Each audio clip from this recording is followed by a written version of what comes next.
This is how I successfully broke a $3.4 billion deal. With this simple law, that states: feed your opponent's ego, entertain his pride, and watch him empty himself in attempt to sustain his pride and ego. Now a quick one. Have you ever been tricked to pay a more higher amount than what you should have paid, just because someone hyped you or showed too much respect? Most people think power is a shout. They think it's a firm handshake or a loud demand. But they're wrong. True power is a whisper that sounds like the other person's own thoughts. I don't argue. I don't persuade. I don't even try to convince. I just package the script, and nobody ever challenges me. Because, when you let a man believe he is the master of the room, he will happily hand you the keys to his kingdom. My name is Victor. And this is how I turned a $1.2 billion deal into a $3.4 billion victory, without breaking a sweat. My first client was Marcus. He walked into my office, like he owned the building. His arm around his girlfriend, Tiffany. He was loud, arrogant, and wearing a suit that cost more than most people's cars. He told me right away, "Victor, don't try to play me. You know I know the market." I didn't get defensive. I didn't show him spreadsheets. Instead, I stood up and served him tea myself. I told him, "Mr. Marcus, I've been reading all about your vision. Only a few men have the strength to pull off a project of this scale." I was applying the first law of divine psychological control. Feed the client's ego and let them pay double just to protect their pride. When he asked for the price to supply the materials for his estate, I looked him in the eyes and said, $3.4 billion. In my mind, I knew the actual price was $1.2 billion.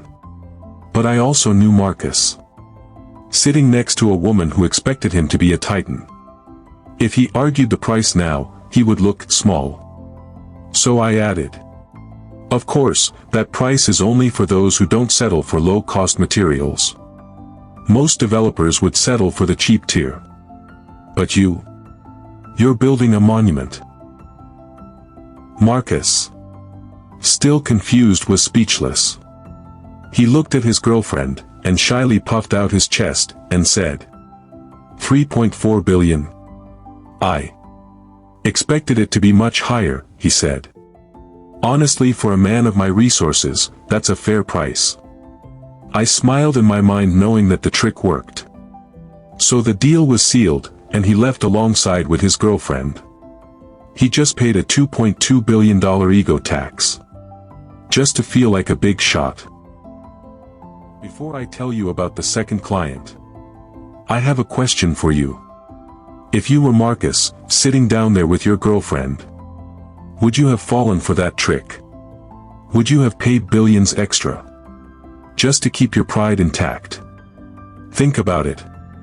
And if you've already come this far, and want to master these laws, hit the subscribe button.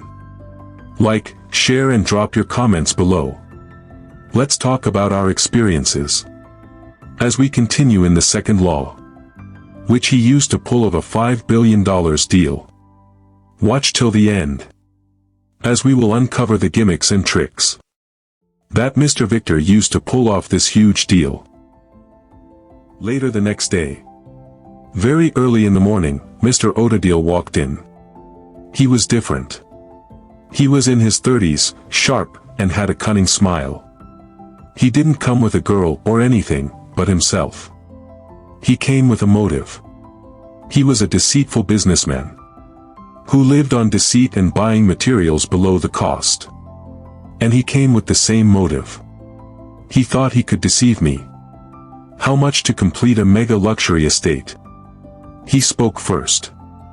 I estimated his materials would cost around $3 billion.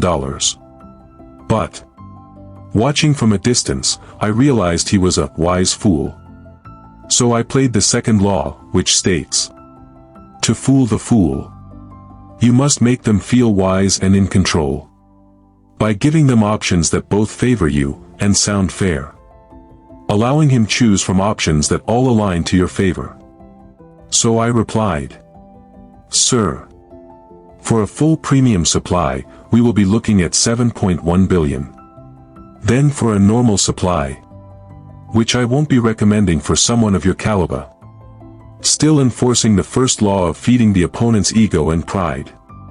It's 5 billion. Negotiable at 4.8. I said all this, knowing that he would love to price it below cost price. But this time I got him in the right place. Mr. Otadele smiled, that cunning smile. So he thought to himself, since the premium price is 7.1 billion, and normal, 5 billion. He saw a gap, and said, I'll take the full premium supply. But I'm only paying 5 billion. Take it or leave it. I pretended to be stressed, knowing that I have him exactly where I want him to be. I sighed. I acted like he was robbing me. I told him, please sir, we don't always do this for people. This price is non-negotiable. But looking at you, a very wise man, you are not someone who can be fooled that easily. His pride skyrocketed, as he thought, yes, I have him now where I want him. Mr. Otadele, still keeping that cunning smile. I continued, and said, I'll round everything up for you at 5.5 billion. But please, don't tell anyone about it. 'Cause this is only because of how persistent you are. I've really tried my best. There's nothing else I can do. 5.5 billion is okay. Still keeping that stressed and unhappy face. As if I have lost the lottery. Mr. Otadele tried resisting a little. But at last, he agreed and made payment. A pleasure dealing with you. He shook my hand, and left, with a broad cunning smile. Thinking he had tricked me into giving him a $7.1 billion deal, for $5.5 billion. Meanwhile, in reality, the supply only cost $3 billion. He just handed me an extra $2.5 billion in profit without even knowing it. Because I let him call the shots. I smiled in satisfaction, as I entered my office with joy. I didn't force them.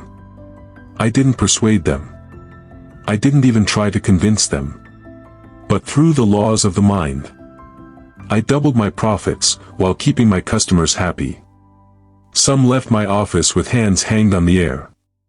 Contagious pride. While some left, feeling wise and smart. Like winners. But I always went back to my desk with a satisfied smile, knowing that the tables was turned to my favor. Now, I have 2 questions for you to answer in the comments. First, do you think I was truly stealing from them? Or, is that extra $2 billion simply the tax a man must pay for being too arrogant to see the truth? And second, looking at how I handled Mr. Marcus and Mr. Otadele, do you think I was being a wise man who knows how the world works? Or was I just a predator in a sharp suit, who is just using tricks to steal from people? And if you've come this far and you still haven't hit that subscribe button, hit it right now.